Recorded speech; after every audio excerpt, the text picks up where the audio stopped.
Shalom brothers and sister dimanapun berada saat ini. Jumpa lagi dengan saya dalam video kali ini. Selamat menyaksikan dari awal sampai akhir ya. Mohon agar tidak di skip ataupun diabaikan. Ini adalah suara dari Bapa Yahweh Yeshua HaMashiach Elohim di renungan ibadah Paskah Minggu hari ini tentang kebangkitan Tuhan Yesus. Kebangkitan Tuhan Yesus adalah nyata. Oleh karena itu, kita sebagai orang yang sudah percaya kepada Tuhan Yesus sebagai Tuhan dan Juru Selamat, jangan kita meragukannya lagi. Dan jangan pernah kita menyangkal akan nama Tuhan Yesus dalam kehidupan iman kita. Tetap teguh beriman kepada Tuhan dan beritakanlah tentang kebangkitan Tuhan Yesus, sehingga saudara-saudara kita yang belum mempercayakan kebangkitan Tuhan Yesus dan belum mempercaya Tuhan Yesus sebagai Tuhan dan Juru Selamat, mereka pun bisa mempercayainya atas pemberitaan-pemberitaan yang kita beritakan. Selamat menyaksikan. Saya percaya dengan renungan yang ada semakin menguatkan iman kita semua dan memberkati kita semua. Shalom Elohim, salam Elohim. Terima kasih sudah menonton. Tuhan Yesus memberkati.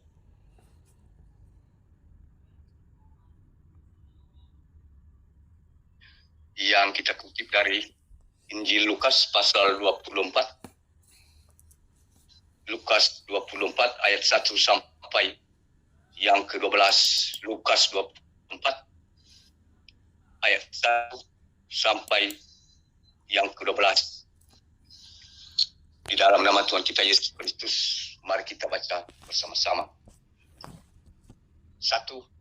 Tetapi pagi-pagi benar pada hari pertama minggu itu mereka pergi ke kubur membawa rempah-rempah yang telah disediakan mereka. 2.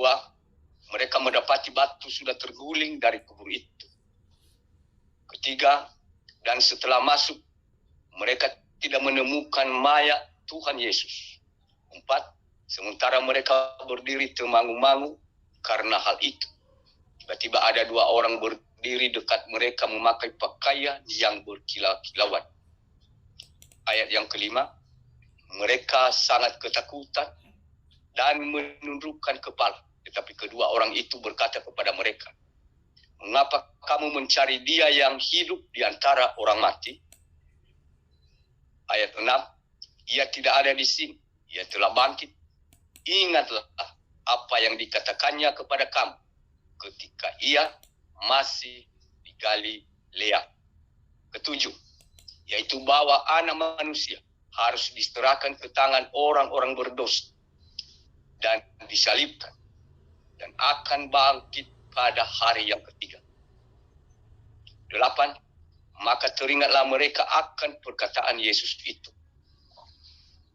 9, dan setelah mereka kembali dari kubur, mereka menceritakan semuanya itu kepada 11 murid dan kepada semua saudara yang lain. 10, perempuan-perempuan itu ialah Maria dari Magdala dan Yohana dan Maria ibu Yakobus dan perempuan-perempuan lain juga yang bersama-sama dengan mereka memberitahukannya kepada rasul-rasul. 11, tetapi bagi mereka perkataan-perkataan itu seakan-akan omong kosong dan mereka tidak percaya kepada perempuan-perempuan itu. Ayat 12, sungguh pun demikian, terus bangun, lalu cepat-cepat pergi ke kubur itu. Ketika ia menjenguk ke dalam, ia melihat hanya kain kapan saja. Lalu ia pergi dan ia bertanya dalam hatinya, apa yang kiranya demikian firman Tuhan. Dan sebelum kita membahas kebenaran firman Tuhan ini Bapak Ibu, dan terlebih dahulu kami menyapa kita semua. Salam Elohim. Bagi kita pasukan 77 Surgawi Intigrada. Salam Elohim buat para pemirsa, penonton di live streaming YouTube kami. Kami mengucapkan selamat bergabung, selamat sore, selamat beribadah. Tuhan Yesus memberkati selalu. Haleluya. Amin. Dari kebenaran firman Tuhan yang telah kita bacakan ini Bapak Ibu, dan masing-masing kita yakin bahwa firman Tuhan ini sejak kecil kita lagi sudah mengetahui dan sudah diajari, sudah menjadi dalam diri kita. Karena tentang penyaliban Tuhan Yesus, kebangkitan, bukan hanya tercatat di satu Injil, tapi terdapat ada 4 Injil, Matius, Markus, Lukas, Yohanes. Jadi salah satu dari keempat kitab tersebut, Injil tersebut pasti kita sudah membacakannya dan sudah memahaminya. Dan kita mengerti bahwa saat ini tanpa Tuhan Yesus disalibkan dan mati dan hidup kembali, kita juga sia-sia kita beriman kepada Tuhan. Dan dari kebenaran firman Tuhan ini, kita diberitahu bahwa yang seorang percaya yang mengikuti kehendak Allah, Bapa di surga, dia bukan enak-enak, bukan senang-senang seperti Tuhan Yesus. Dia turun ke dunia ini bukan dalam arti karena dia maha segalanya, raja, pasti dia turun ke dunia dengan juga berwibawa, suka dihargai, suka disambut dengan baik, dan tidak mengalami segala sesuatu yang dikatakan kepahitan, apalagi kalau dikatakan penderitaan. Jadi salah satu contoh Tuhan Yesus memberi kita telah bagaimana Tuhan Yesus yang diutus Bapa taat dan atas Bapa sampai mati dan bangkit kembali. Dari hari Jumat kemarin, Jumat Agung, kita sudah mengetahui bahwa kita memperingati hari kematian Tuhan kita Yesus Kristus. Dan saya yakin kita masing-masing sudah memperlengkapi diri dan membereskan semua kesalahan kita di hadapan Tuhan masing-masing pribadi. Karena yang seharusnya kita yang harus mati. Dan karena rupa Allah itu, gambar Allah itu ada di dalam diri kita. Dan dia rela berkorban. Dan saat ini kita memperingati Paskah, artinya bangkit dari kematian. Jadi di ayat 1, tapi pagi-pagi benar, pada hari pertama minggu, itu mereka pergi ke kubur membawa rempah-rempah yang telah disediakan mereka. Yang membawa rempah-rempah ini Bapak Ibu, bukan murid-murid Tuhan Yesus, tapi perempuan-perempuan yang disembuhkan oleh Tuhan Yesus dan yang mengikuti dia, termasuk Maria dan Salome dan perempuan-perempuan lainnya. Mereka sudah tahu bahwa Tuhan Yesus sudah mati dan mereka teringat bahwa sebelum dia mati, dia sudah memberitahukan bahwa hari ketiga dia bangkit. Jadi dalam hal ini Bapak Ibu, murid Tuhan Yesus yang malam mereka ikut kepada Tuhan Yesus. Dan Tuhan Yesus mungkin bukan hanya beberapa kali. Dia menceritakan bahwa setelah mati dia akan bangkit pada hari ketiga. Sementara perempuan-perempuan ini, entah beberapa kali mereka ketemu dengan Tuhan Yesus, tapi tertanam di dalam hati mereka apa perkataan Tuhan Yesus itu, bahwa dia sudah pernah mengatakan bahwa pada hari ketiga dia bangkit. Jadi di sini Bapak Ibu, satu pertanyaan kepada kita. Kita diingatkan juga. Kita sampai saat ini sebagai orang yang percaya, kita posisi di perempuan yang bernama Magdalena, Maria, Salome, dan perempuan lainnya, atau berada di posisi yang ke-11 orang. Pasti saya yakin kita secara iman kita tidak berada di posisi murid-murid Tuhan Yesus pada saat itu. Tapi kita berada secara iman di posisi perempuan-perempuan yang membawa rempah untuk melihat kubur Tuhan Yesus. Jadi itu suatu kekuatan kita Bapak Ibu, bahwa kita bisa seakan-akan terjadi kebenaran firman Tuhan yang terdahulu terkemudian. Sementara yang 11 orang bersama-sama siang malam, dan Tuhan Yesus memberitakan segala sesuatu apa yang terjadi, dan dia bangkit setelah kematian 3 hari setelah itu. Tapi sepertinya ibarat masuk kuping kanan dan keluar kuping kiri. Jadi mereka yang terdahulu dipanggil dan dalam beriman pada waktu kebangkitan Tuhan Yesus ini, mereka kemudian. Jadi di sini Bapak Ibu pertanyaan kepada kita, bahwa pasti kita yakin saat ini kita termasuk perempuan-perempuan yang mengetahui dan yang menyimpan segala apa kebenaran firman Tuhan yang telah kita dengarkan sejak kecil sampai saat ini.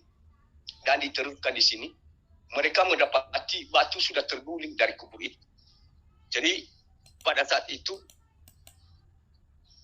ada yang dikatakan batu besar yang menutup pintu gua atau tempat kuburan yang dikuburkan Tuhan Yesus itu. Jadi secara manusia jasmani, untuk menggulingkan batu besar itu,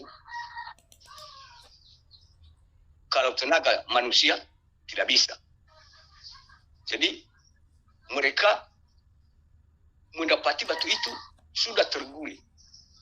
Artinya yang menggulingkan itu, di ayat berikutnya kita mengetahui bahwa ada malaikat. Apa yang kita petik di sini Bapak Ibu? Artinya kita hidup sebagai orang percaya dan kita hidup secara manusia jasmani. Kita harus siap mematikan logika. Kita mematikan pikiran, berkata, dan bagaimana kita kalau sudah sampai nanti, siapa yang menggulingkan batu itu. Jadi itu mereka matikan akal dan pikiran yang bisa ditangkap dan masuk akal oleh secara manusia jasmani. Jadi iman membuat logika bisa dimatikan, bisa mati logika, dan dengan mati logika baru iman hidup.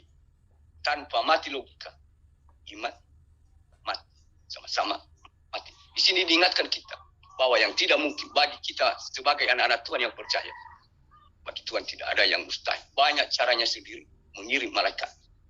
Sama seperti saat ini Bapak. Segala masalah yang kita hadapi menurut kita tidak mungkin, dan kita putus asa. Tapi diberi kita kekuatan bahwa kita termasuk golongan perempuan-perempuan yang tadi. Asalkan kita mematikan logika dan mematikan pikiran, bagi Tuhan tidak ada yang mustahil, yang tidak mungkin bisa jadi mungkin. Diteruskan di sini Bapak Ibu. Dan setelah masuk, mereka tidak menemukan mayat Tuhan Yesus. Sementara mereka berdiri termangu-mangu karena hal itu. Tiba-tiba ada 2 orang berdiri dekat mereka memakai pakaian yang berkilau-kilauan. Jadi di sini mereka masuk melihat kuburan Tuhan Yesus, mana Tuhan Yesus itu dibaringkan pada saat dia dibawa oleh seorang yang percaya kepada Tuhan, Matia, untuk menguburkan Tuhan Yesus di tempat tersebut. Tapi mereka tidak melihat, sehingga secara manusia jasmani, secara logika, mereka terkejut dan heran, karena pada umumnya manusia mati pasti dia meninggalkan tubuh jasmani ini. Tapi secara manusia jasmani tidak diterima akal dan tidak diterima oleh pikiran. Bisa saja kalau mereka menggunakan pikiran berkata, dan jangan-jangan dicuri atau dihabis setan. Jadi karena mereka sudah tertanam iman, tadi kita sudah bicarakan bahwa sudah duluan Tuhan Yesus memberitahu kepada mereka. Tapi perkataan itu, walaupun hanya sebatas itu, satu kalimat itu, bahwa 3 hari kemudian dia bangkit. Itu yang membuat mereka sehingga tidak terlalu kaget. Tapi mereka kaget karena memuliakan Tuhan, bahwa kuasa Tuhan itu tidak boleh dibandingkan atau kita ukur dengan otak kita yang kecil ini sebagai ciptaan Tuhan sendiri. Jadi di sini diberi lagi kekuatan bahwa apapun yang terjadi juga saat ini, Bapak, segala sesuatu yang terjadi di muka bumi ini, kita orang-orang beriman tidak perlu heran dan gentar, karena jauh sebelumnya kita sudah mendengarkan lewat kebenaran firman Tuhan, dan kita sudah diperkuat bahwa kita sebenarnya sudah tahu sebelumnya, dan untuk menghadapi itu kita dipersiapkan dengan kebenaran firman Tuhan itu. Yang kita dengar saat ini, kita dipersiapkan untuk menghadapi masa yang akan datang ini, supaya kita tidak terheran-heran secara orang beriman. Secara manusia jasmani, ya memang wajar kita terheran-heran, tapi ada yang menjawab kekagetan kita itu, ada yang menjawab dari kebenaran firman Tuhan. Dan diteruskan di sini, dan di dekat mereka ada 2 orang berdiri memakai pakaian yang berkilau-kilauan. Jadi di sini karena mereka kaget, dan malaikat Tuhan ada di sebelah mereka dan memberitahukan kepada mereka di ayat yang berikut, mereka sangat ketakutan dan menundukkan kepala. Tetapi kedua orang itu berkata kepada mereka, "Mengapa kamu mencari Dia yang hidup di antara orang mati?" Jadi di sini Tuhan memakai murid malaikat-malaikatnya. Sekalipun pada saat mereka masuk ke dalam kubur itu, mereka tidak melihat secara mata jasmani bahwa ada malaikat. Tapi setelah malaikat Tuhan membuka mata rohani mereka, mereka ketakutan. Mereka ketakutan dan menunduk kepala. Artinya, secara jasmani ada 2 versi kejadian yang mereka rasakan. Ketakutan karena mungkin itu, dan atau ketakutan malaikat Tuhan itu sangat mulia. Jadi kita tidak tahu. Tapi di sini diberi kita kekuatan. Sekalipun kita saat ini juga, di mana saja, di tempat gelap, di tempat yang tersembunyi, di tempat ramai, sekalipun mata kita secara jasmani tidak melihat malaikat Tuhan. Dan di sini diberi kita kekuatan. Malaikat-malaikat Tuhan selalu bersama-sama dengan kita. Jadi di sini diberi kita kekuatan untuk menghadapi masa depan ini. Kita yakin pasti kita berada di posisi perempuan-perempuan yang mengikuti ini. Dan malaikat Tuhan selalu bersama-sama dengan kita. Dan diteruskan, "Mengapa mencari Dia yang hidup di antara orang mati?" Dan di sini dijelaskan oleh malaikat Tuhan bahwa secara manusia jasmani, artinya ada istilah kasih sayang antara, misalkan antara salah satu dari anggota keluarga kita meninggal, tapi ada antara masih kewajiban sebagai manusia jasmani, dan juga secara rohani kita menjenguk dan melihat, dan sebagai tanggung jawab kita yang bertinggal itu kepada Tuhan. Jadi di sini dijelaskan kepada perempuan-perempuan ini bahwa sementara kamu sudah mengerti bahwa Dia bangkit. Kalau bangkit itu berbeda, ya, bangkit. Jadi Dia bersama tubuh jasmani ini diubahkan menjadi tubuh kemuliaan, bangkit secara jasmani dan rohani, sehingga menjadi tubuh kemuliaan. Dari mana kita tahu? Di ayat-ayat berikutnya bahwa Tuhan berkata bahwa jangan sentuh saya, karena saya belum kepada pergi kepada Bapa untuk memuliakan. Jadi di situ kita tahu bahwa itu yang dikatakan termasuk tubuh kemuliaan, tubuh supranatural. Jadi sekaligus Tuhan menjelaskan memakai malaikat ini bahwa antara orang hidup dan mati putus hubungan. Artinya dikatakan di sini, mengapa kamu mencari dia yang hidup di antara orang mati? Jadi di sini diberi juga kita pengertian Bapak Ibu, bahwa orang mati itu dengan orang hidup, sekalipun anak kita misalnya, orang tua kita misalnya, tidak ada hubungannya lagi. Yang dikatakan oleh kebenaran firman Tuhan yang disampaikan oleh malaikat. Dan di sini saat perempuan berkunjung ke orang Tuhan kita Yesus Kristus, mereka membawa Bapak Ibu seperti zaman dulu. Ada zaman dulu yang belum mengenalkan, tapi mereka membawa sajian menyembah. Jadi di sini dijelaskan kepada kita. Jadi tidak ada semua yang dilakukan perempuan itu kecuali apa yang dikatakan Tuhan lewat malaikatnya, bahwa mengapa kamu mencari dia yang hidup di antara orang mati. Jadi diteruskan, ia tidak ada di sini, ia telah bangkit. Ingatlah apa yang dikatakannya kepada kamu ketika ia masih di Galilea. Jadi diingatkan lagi kembali Bapak Ibu kepada perempuan ini bahwa sudah pernah dia beritahu bahwa dia bangkit kembali setelah 3 hari. Dan diingatkan lagi bahwa kuatkanlah iman kamu. Seperti itu ya rupanya, kata malaikat itu artinya kuatkanlah. Iman kamu itu sudah benar. Jadi kuatkan, jangan lagi bersungut-sungut berkata apakah benar ini atau tidak ya.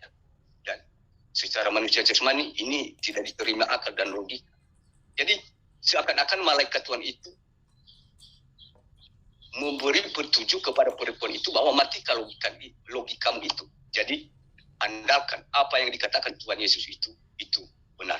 Dari sini kita simpulkan Bapak Ibu bahwa kebenaran firman Tuhan dikatakan ya dan amin. Apa yang sebelumnya terjadi, yang sudah dikatakan, pasti akan terjadi. Jadi di sini diberi kita suatu peringatan bahwa kebenaran tetap kebenaran dan kebohongan tetap kebohongan. Jadi di sini sekalipun ahli-ahli Taurat, Pilatus dan Herodes menyalahkan atau mencari cara untuk menjadikan Tuhan Yesus itu seorang yang berdosa atau seorang yang mengaku raja, dan semua tuduhan mereka itu akan dibantahkan oleh kebenaran firman. Karena Pilatus juga mengerti, Herodes mengerti bahwa mereka kemarin sudah, orang itu pernah berkata bahwa 3 hari dia bangkit kembali. Jadi di sini diberi kita kekuatan bahwa kuasa yang ada di muka bumi ini, sekalipun dia memakai ahli-ahli Taurat, dia memakai orang-orang Farisi, dia memakai ahli-ahli kita, dan dia memakai di sisi pemerintah Pilatus. Dan kalau kita berjalan bersama Tuhan dengan kebenaran firman Tuhan, ya kalau ya kita, kalau Tuhan Yesus bisa mengalahkan, bisa mengalahkan itu semuanya, kita juga kuasa itu sudah ada di dalam diri kita. Kita bisa mengalahkannya. Dan saat ini diberi kita kekuatan Bapak Ibu untuk menghadapi masa depan ini. Pasti kita sudah memiliki. Kalau Tuhan Yesus sudah mengalahkannya, dan kita juga yang mengaku percaya pasti sudah memilikinya. Dan diteruskan. Dan setelah mereka kembali dari kubur, mereka menceritakan semuanya itu kepada 11 murid-murid dan kepada semua saudara yang lain. Dan setelah mereka pulang, dan mereka menceritakan kepada murid-murid Tuhan Yesus yang ke-11. Karena Yudas sudah gantung diri, jadi makanya tinggal 11 orang lagi. Dan diteruskan di sini, perempuan itu ialah Maria dari Magdala dan Yohana dan Maria ibu Yakobus dan perempuan-perempuan lain juga bersama-sama dengan mereka memberi tahu kepada rasul-rasul. Jadi semua di sini yang memberitahu kepada murid-murid Tuhan Yesus itu adalah perempuan-perempuan yang mengikuti Yesus dan yang pernah disembuhkan oleh Tuhan Yesus, sekalipun tidak seperti murid-murid Tuhan Yesus yang dipanggil dari lama sebelum perempuan-perempuan ini. Tapi mereka sisi iman lebih tajam, imannya lebih terkemuka mereka Bapak Ibu dari yang 11 murid-murid Tuhan Yesus ini. Sementara murid Tuhan Yesus sudah diam-diam walaupun mereka sudah tahu bahwa Tuhan Yesus sudah mati dan bangkit hari ketiga, dan mereka sudah diam-diam. Diteruskan di ayat ke-11 di sini. Tetapi bagi mereka perkataan-perkataan itu seakan-akan omong kosong, dan mereka tidak percaya kepada perempuan-perempuan itu. Nah, ini masalahnya Bapak Ibu. Mereka menganggap semua yang dikatakan perempuan-perempuan itu adalah omong kosong dan seakan-akan ngarang cerita perempuan-perempuan itu. Padahal kalau sudah tertanam kebenaran firman Tuhan, salah satu dari 11 orang itu, apa yang dikatakan Tuhan Yesus, bahwa dia bangkit pada hari ketiga, pasti salah satu dari antara mereka itu berkata, benar, Tuhan Yesus juga sudah mengatakan kepada kita kemarin itu. Tapi kenapa kita tidak percaya? Tapi malah mereka menganggap itu omong kosong. Jadi itu zaman dulu Bapak Ibu. Pasti kita saat ini, kita yakin, pasti untuk mengikuti Tuhan. Sama-sama seperti saat ini. Kita tidak bisa ragu-ragu apakah benar ini nanti, ini nanti. Apakah terjadi ini, dan ada nanti ini. Dan akhirnya kita ragu-ragu. Jadi sementara firman Tuhan sudah menjelaskan kepada kita bahwa sebelum masuk kerajaan 1000 tahun damai seperti bangsa Israel bahkan dari Mesir, harus mereka menghadapi 10 tulah. Dan sekalipun mereka ada di satu kota, dan bangsa Israel tidak pernah ditimpa suatu. Jadi seperti begitu, sekalipun sudah tercatat bahwa ada tulah 10 harus melewati tulah, tapi secara manusia jasmani murid-murid Tuhan Yesus masih menganggap apakah benar itu tidak, benar itu tidak. Jadi di sini Bapak Ibu diberi kita juga peringatan, artinya kebenaran firman Tuhan ya dan amin, tidak pernah berubah seperti kita manusia jasmani ini. Dan diteruskan, sungguh pun demikian Petrus bangun lalu cepat-cepat pergi ke kubur itu. Ketika ia menjenguk ke dalam, ia melihat hanya kain kafan saja. Lalu ia pergi dan ia bertanya dalam hati, apa yang kiranya telah terjadi. Di sini Petrus masih tidak percaya. Jadi dia segera berlari membuktikan secara mata jasmani, sama seperti termasuk iman-iman Thomas ya. Kalau tidak melihat dan tidak percaya, sekalipun Tuhan Yesus sudah beberapa kali mengatakan bahwa dia bangkit, dan diberitahu lagi oleh perempuan-perempuan yang sama-sama seiman seroh dengan mereka, dan sama sekali tidak diterima oleh si Petrus dan murid-murid Tuhan Yesus lainnya, karena masih logika belum mereka matikan. Jadi logika itu yang dikedepankan, sehingga dia berlari untuk membuktikan apakah ini benar atau tidak. Jadi dari sikap Petrus ini Bapak Ibu, diberi kita kekuatan. Bukan dalam arti kita meniru sikap Petrus ini yang tidak percaya kepada Tuhan Yesus. Sudah diberitahu lewat kebenaran firman, sama saja itu menyangkal. Dan sudah lagi saudara-saudara seiman memberitahukan kepada si Petrus dan 10 murid Tuhan lainnya, mereka tidak percaya. Harus mereka lagi juga membuktikannya. Jadi setelah itu dalam hatinya bertanya apa yang kiranya telah terjadi. Jadi di sini masih lagi dia memakai logika, sekalipun matanya sudah melihat bahwa memang benar Tuhan Yesus sudah bangkit, tapi dalam hatinya lagi berperang antara manusia jasmani dan manusia rohani. Jadi dia bertanya dalam hatinya, kiranya apa yang kiranya telah terjadi. Jadi dia masih ragu-ragu Bapak. Dan di sini kesimpulannya, Tuhan Yesus, tanpa kematian Tuhan Yesus, artinya kita juga tidak terbebas dari dosa. Dan dengan kematian Tuhan Yesus, semua dosa-dosa kita sudah diampuni dan sudah dihapuskan. Dan dengan kebangkitannya, dia sudah mengalahkan maut, kuasa dunia. Kita bertanya, apakah saya yang percaya kepada Tuhan Yesus? Saya percaya sudah dia menebus dosa saya. Dan apakah saya juga bisa bangkit mengikut seperti Tuhan Yesus? Bangkit dari, bukan dalam arti bangkit dari kuburan Bapak Ibu. Jadi seperti contohnya kita ini banyak masalah, banyak tantangan, banyak hujatan, caci maki, dan macam-macam yang dilemparkan kepada kita. Bagaimana juga kita? Apakah kita bisa menjauh dengan Tuhan? Ini Tuhan, orang ini aku tidak mampu. Jadi kita seakan-akan lemah iman kita, sehingga kita malas lagi beribadah, berdoa, dan tidak lagi memuji Tuhan. Jadi di sini kita bangkit, artinya kita juga memenangkan untuk yang pertama dari diri kita sendiri.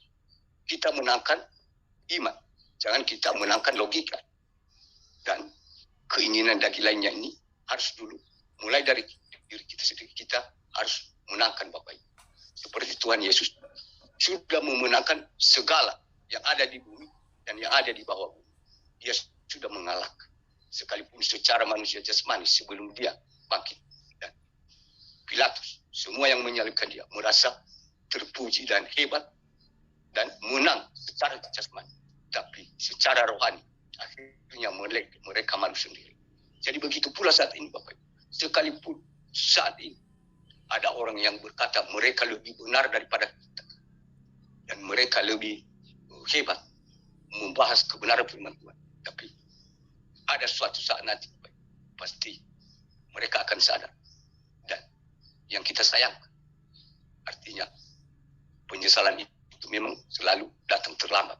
Jadi tanpa Tuhan Yesus Bapak Ibu, kematian Tuhan Yesus itu yang memberi kita jembatan untuk menuju keselamatan.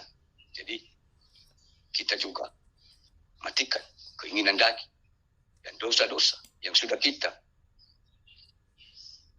minta ampun, seperti yang dikatakan oleh malaikat bahwa ibarat dosa-dosa itu kita sudah melepaskan pengampun. Artinya itu seperti sudah dikubur seperti orang mati, tapi jangan kita ungkit kembali. Artinya sudah ada pemisahan. Jadi dari kebenaran firman Tuhan ini Bapak Ibu, kami hanya manusia biasa, dan saya yakin bahwa Roh Kudus akan lebih bekerja luar biasa menjelaskan apa yang lebih dikehendakinya bagi kita semua anak-anak Tuhan, baik pasukan 7 Stukawi Intikada dan penonton di live streaming kami. Dan demikian firman Tuhan. Dan Tuhan Yesus memberkati selalu. Haleluya. Amin. Dan sama seperti biasanya Bapak Ibu,